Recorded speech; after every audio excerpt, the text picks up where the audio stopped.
You're listening to Monocle on Saturday, first broadcast on the 8th of March 2025 on Monocle Radio.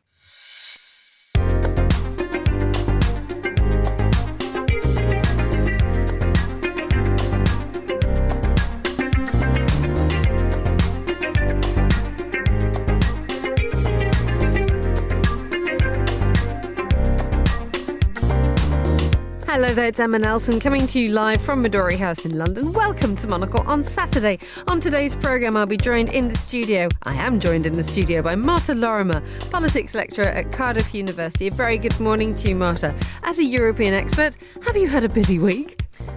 No, why do you ask, Emma? It's been a very relaxed week. Nothing happened. Excellent. What have you spotted in the papers? Well, I think the main thing that has been on my mind and on many other people's mind is how exactly is Europe going to deal with Donald Trump? Cozying up to Vladimir Putin is really the nicest way to put it. Thank you very much indeed for that. We'll also be heading to Spain's biggest art fair, Arco Madrid, and Writers' Week itself is free and takes place outdoors in the Pioneer Women's Gardens, a beautiful space ringed by mature trees and populated by multi-hued and really quite noisy birds. We'll be hearing from Georgina Godwin as she embarks on the last leg of her travels before coming back to London. That's all coming up on Monocle on Saturday with me, Emma Nelson. First though, a look at the headlines.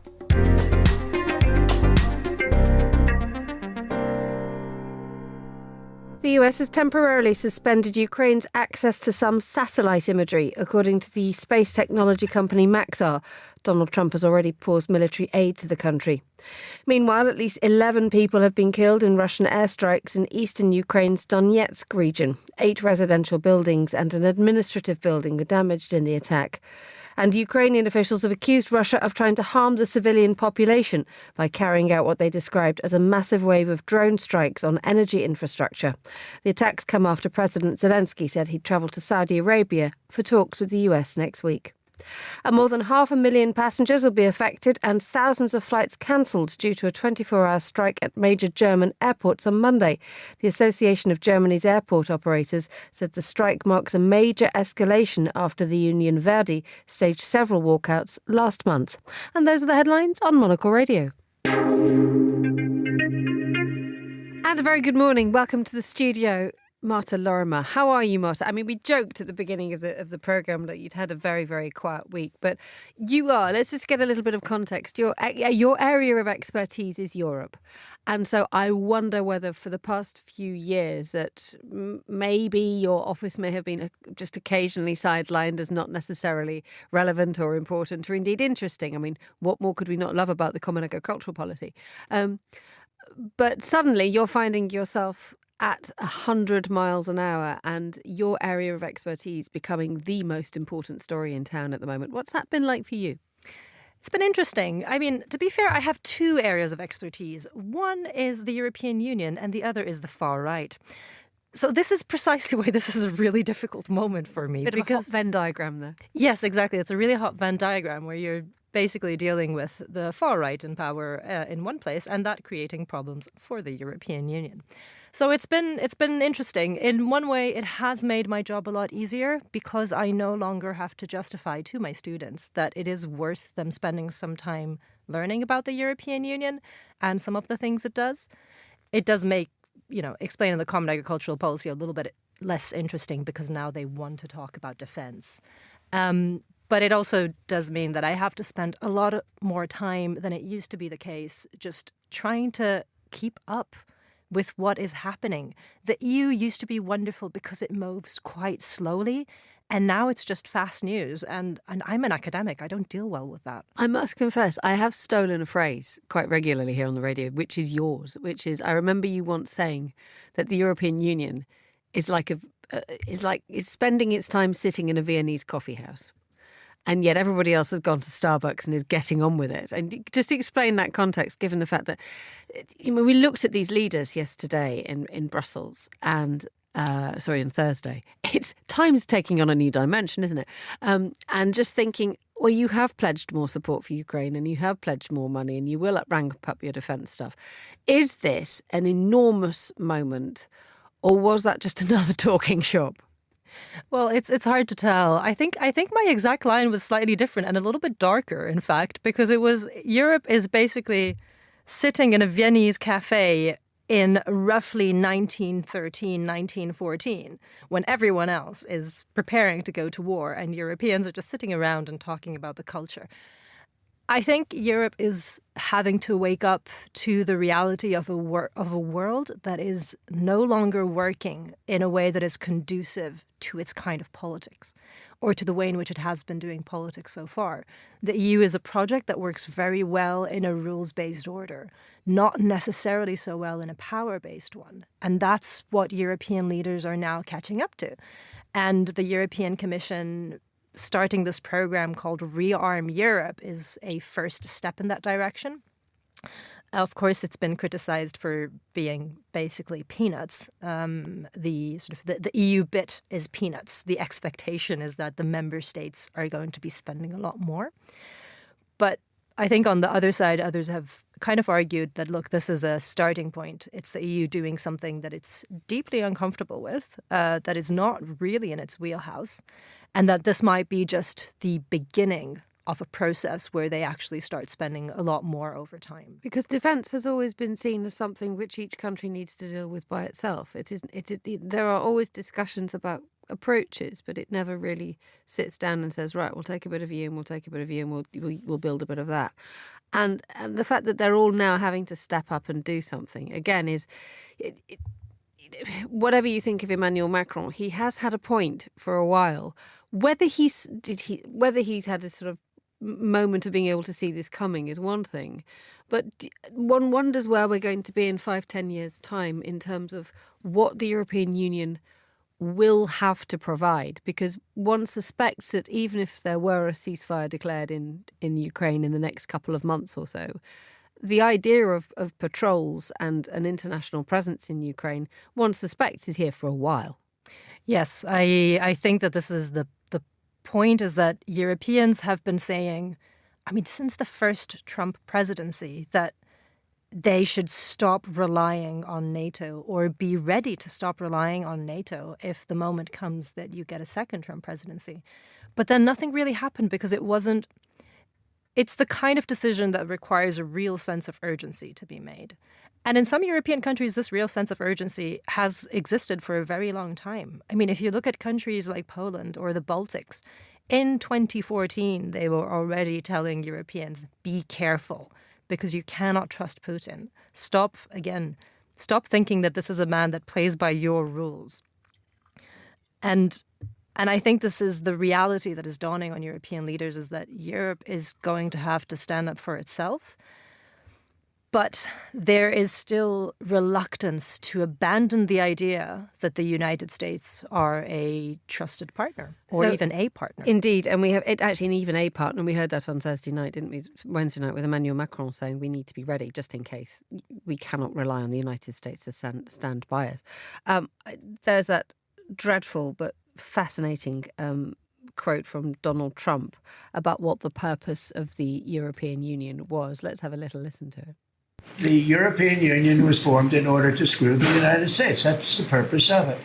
And they've done a good job of it, but now I'm president. What will happen if these countries or the EU retaliate? They can't. I mean, they can try, but they can't. Right. Did you know that the purpose of the European Union was to screw the United States? I thought it had something to do with coal and steel and free trade and movement, but silly me. Listen, when I heard this clip, my first instinct was to transcribe it, put it in quotes, and add discuss at the end, and set this as an essay question for my students. If you're listening to Marta and you're doing her exams next term, yeah, actually, have you had to change some of your exam questions? 'Cause I imagine no. You set them a few months ago. I set them a few months ago. They've gone to an external examiner. The students will see them on Monday, hopefully. But this one might go into next year. Okay. And I think it's a really interesting quote because it seems to completely misunderstand both how the EU works and why it was created, and the role of the US in the creation of the European Union. I mean, the EU was not invented to screw over the US. It was created and set up with a lot of support from the Americans. So it's is this sort of wonderfully, I'm going to say slightly illiterate quote, in the sense of EU illiterate quote, that I really would want my students to be able to engage with. Indeed, and you're not going to get an exam answer from me, apart from the fact that, is he talking slightly about trade here and protectionism? Oh, he is talking about trade and protectionism. But I think, and this was a problem even in his first term. And one of the things that happened then is, again, he was going to slap a tariff on it. And then Jean-Claude Juncker, who at the time was the president of the Commission, went to him and basically said, look, you're still winning from our trade agreements. We're not screwing you over. You are still making a really good amount of money. And that seemed to work. This time around, he doesn't seem to be quite as keen to listen to any form of reason or anyone telling him that tariffs are not a good idea. But again, what do we know? 3 days ago, he said he was going to impose tariffs on Canada and Mexico. And then 24 hours later, he says, oh, well, actually, maybe let me think about it. Are there some sensible business heads in Europe at the moment sitting down and thinking, let us assume that within the next 3-4 months that Trump's going to come for us with 25% tariffs, and someone sitting down and saying, right, how does the European Union, which arguably is quite good at looking after itself, not least because it has all the resources it needs on Earth on its own doorstep, but is there something that the European Union, we are assuming there's a room somewhere that's been opened up with the word tariffs planning on the front of it? Are they doing that? Do we know this, that they could actually make sure that by the time whatever Donald Trump decides to slap on them, they will be able to say, actually, we're fine. We can just carry on by ourselves. Yeah, I think the EU is very good at protecting the single market. They might not be very good at protecting other things, but with the single market, they're extremely good. And there is a room somewhere in there that has already got a list of things that they are going to be slapping a tariff on if the US starts. The other thing that the EU Commission in particular has been quite active with is they are trying to move forward with negotiating as many free trade agreements with other countries and renewing some of their older ones so that they can at least make up for some of the trade with the US.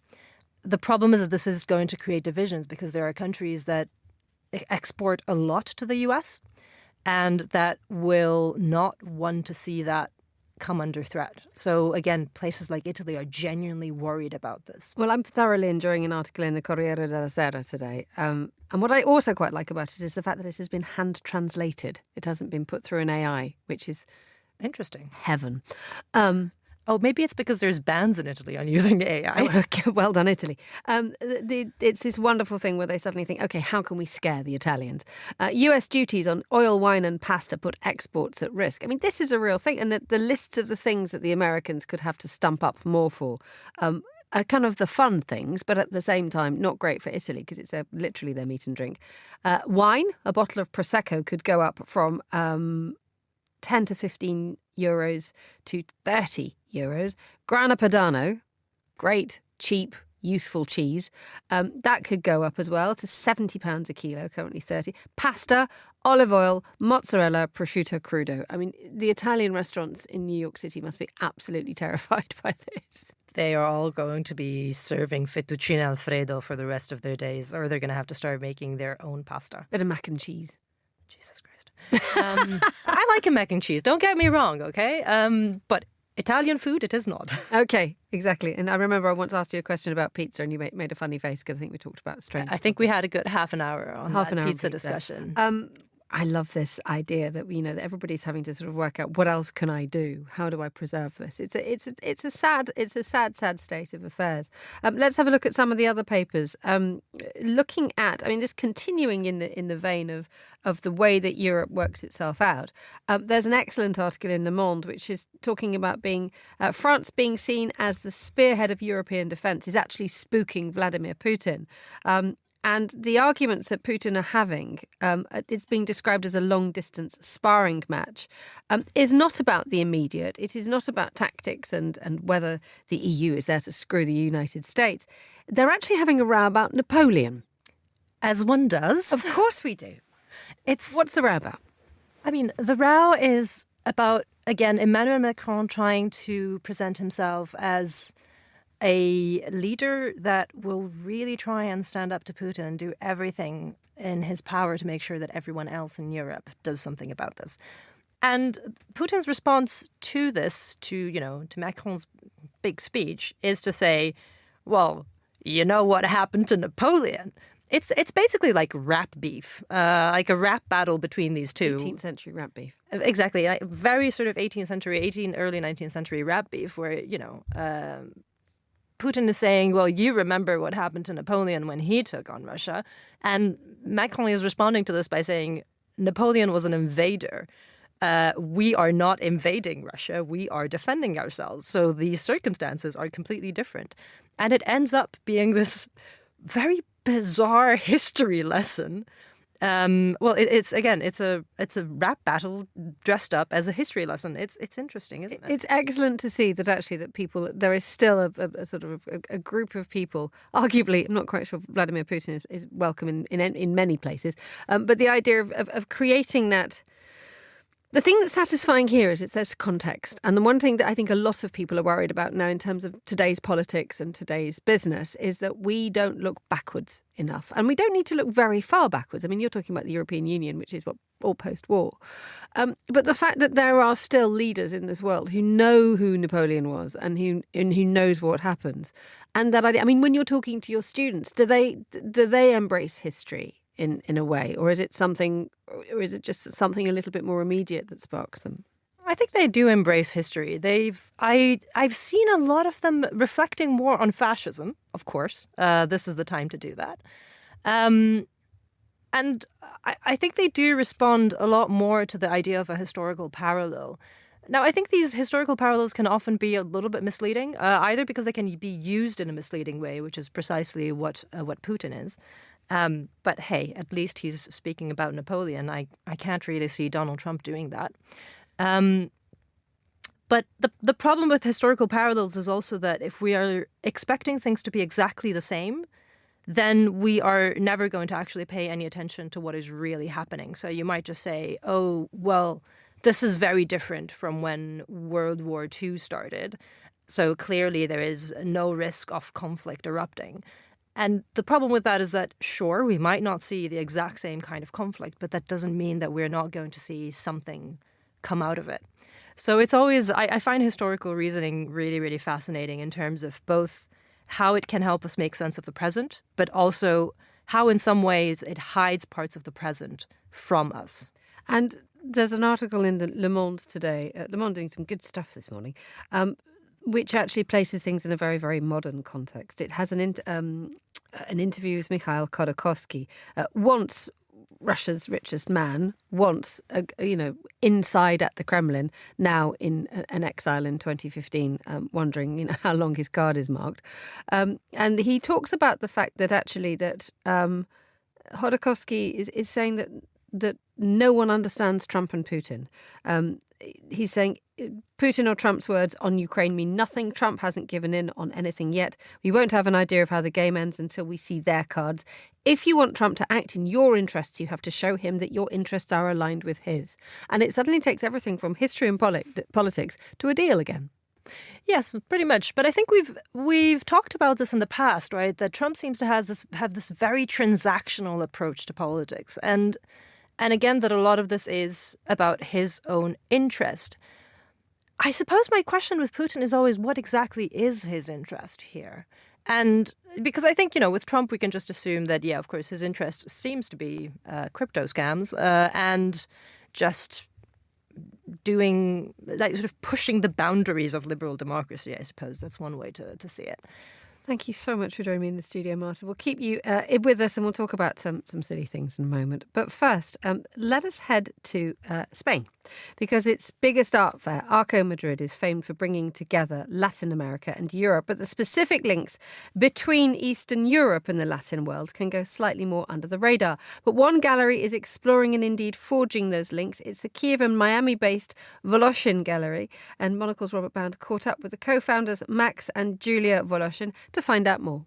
We're now based in Miami, and there's a lot of immigrants from like Cuba, Venezuela, Argentina, Brazil.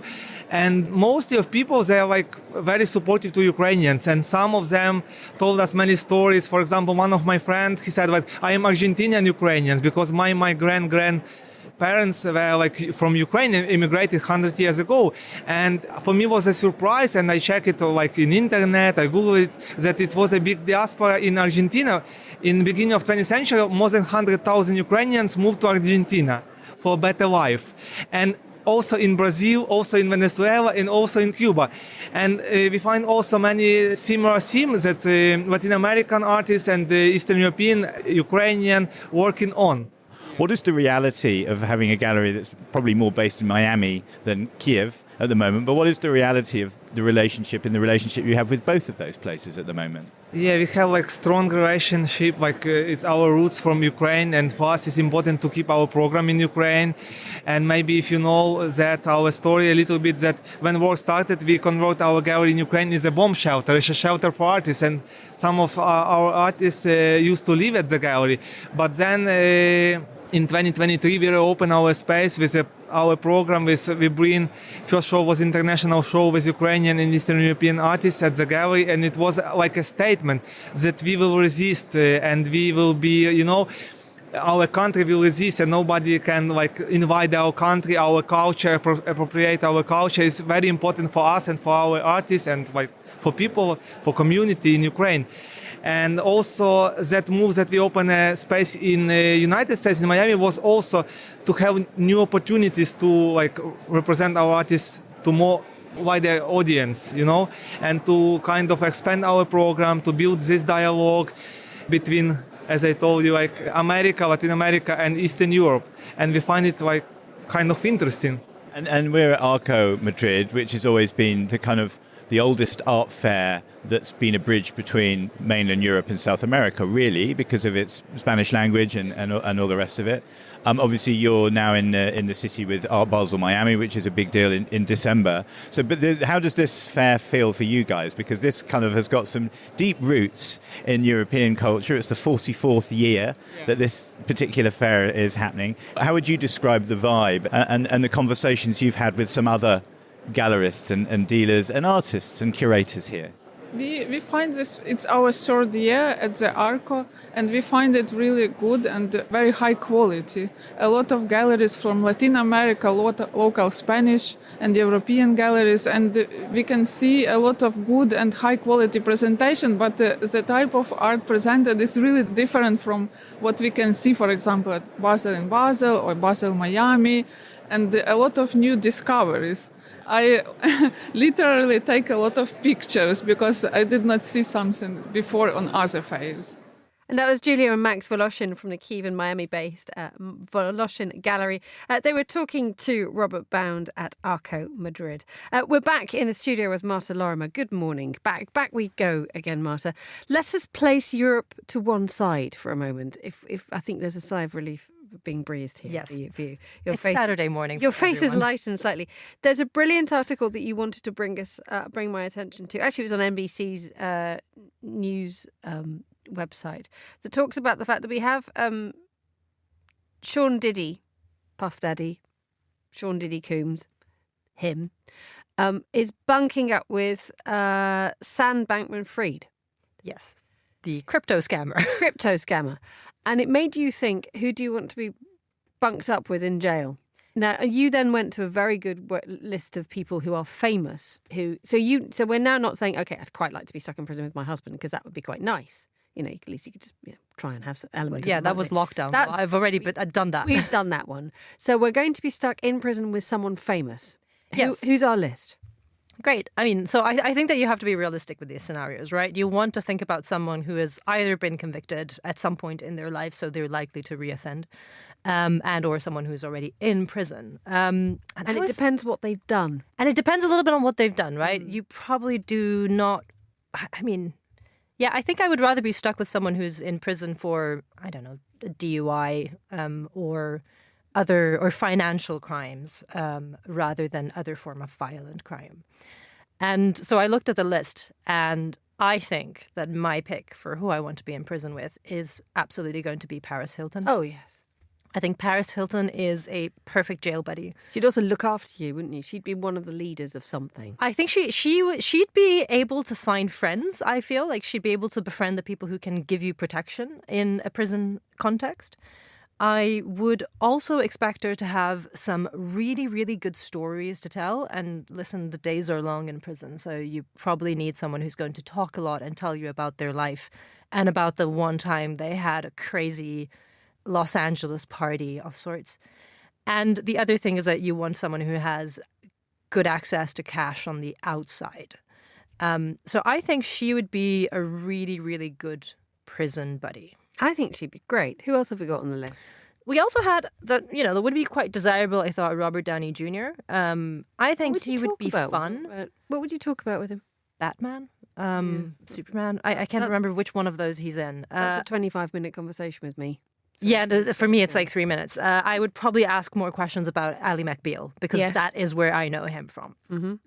Martha Stewart was on the list. Stewart. I could be bunked up with Martha Stewart, I think, not least because the bunk would be quite well styled and she'd be quite good at recipes. So we could you would take the immediate situation and cozy it, make it cozy and do what you could with prison issue food. She'd be sneaking in a few herbs and a touch of olive oil. I think this is my question. Would they be putting her in charge of the kitchen or not? Because the soft furnishings.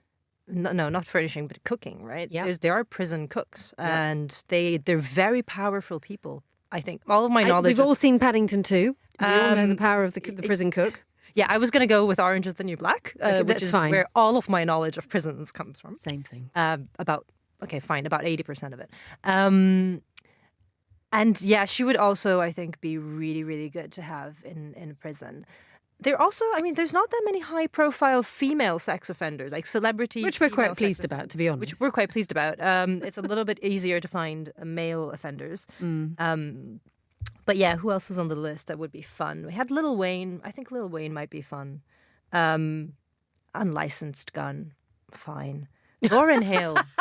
Oh my goodness, what did she go to prison for? So she got to prison for tax evasion. Great. Okay, that's good. We can get on board with a tax do evader. that. There's nothing, as long as there's no violence, then we're okay. Yeah, exactly. This is the kind of person I want, but they're going to have to befriend the ones who are good at violence, I suppose.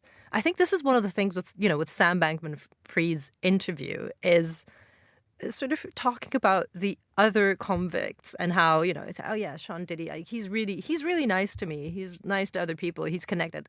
And this is exactly what I imagine if you go in as a sort of a rap mogul, you go into prison, your USP is going to be, I'm good at forging connections. Like I meet people, I'm not going to be giving you security because I don't do that work, but I will be able to give you the connections that will get you in a safe position. And there'll be an excellent party with Martha Stewart doing the catering. Yes. Marta Lorimer, thank you so much. Let's hear now from Georgina Godwin. She's back this week, but before she heads back and gets back on the plane from Australia to come and resume her position behind the microphone here at Midori House, she sent us the final dispatch from her travels.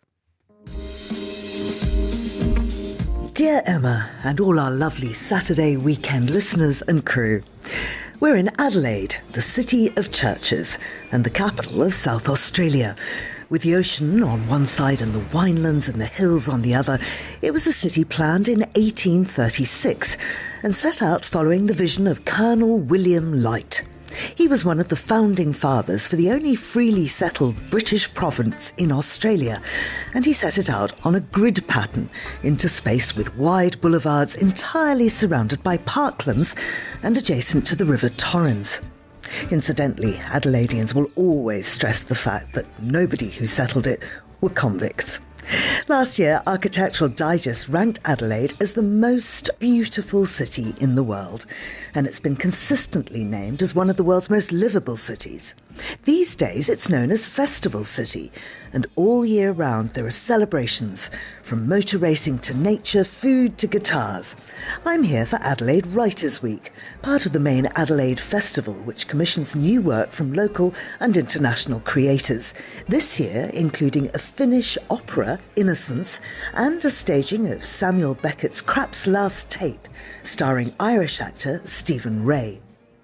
Writers' Week itself is free and takes place outdoors in the Pioneer Women's Gardens, a beautiful space ringed by mature trees and populated by multi-hued and really quite noisy birds. I did a session with my brother, Peter Godwin, on his memoir Exit Wounds, and we surprised ourselves by coming up with something totally fresh, though we've been doing this double act a while. I spoke to one of Australia's most awarded literary figures, Michelle de Kretser, and to Britain's giant comedic voice, Howard Jacobson, and Bethany Hughes, the historian, told me all about her 7 Wonders of the Ancient World book. Running concurrently is the Adelaide Fringe, which includes the Gardens of Unearthly Delights, showcasing the biggest fringe festival outside Edinburgh. Adjacent is Gluttony, where another 100 or so fringe acts perform, but there's also, as the name might suggest, a huge choice of food and drink to be consumed on the shores of the lake. I spent some joyous evenings there with, well, perhaps I shouldn't say, some well-known writers and journalists, some of whom didn't believe all that well. Let's leave it as that. The Adelaide restaurant scene is humming, and one of the top establishments is Restaurant Botanic. Executive chef Jamie Musgrove serves a 21-course tasting menu made almost exclusively from naturally foraged Australian ingredients. Green ants featured and were surprisingly tasty. Now, I'm off to spend my final day on tour exploring the museums and later a beach and a vineyard. It's been 7 weeks and, although I've loved it all, I'll be happy to get back to London and into the presenter's chair. Emma, thank you for keeping it warm for me. And next week, I'll be there in person. With love, Gigi. Thank you, Gigi. We look forward to having you back. That's all the time we have for Monocle on Saturday. The warmest of thanks to my guest, Marta Lorimer, and to the producer and studio engineer, Mariella Bevan.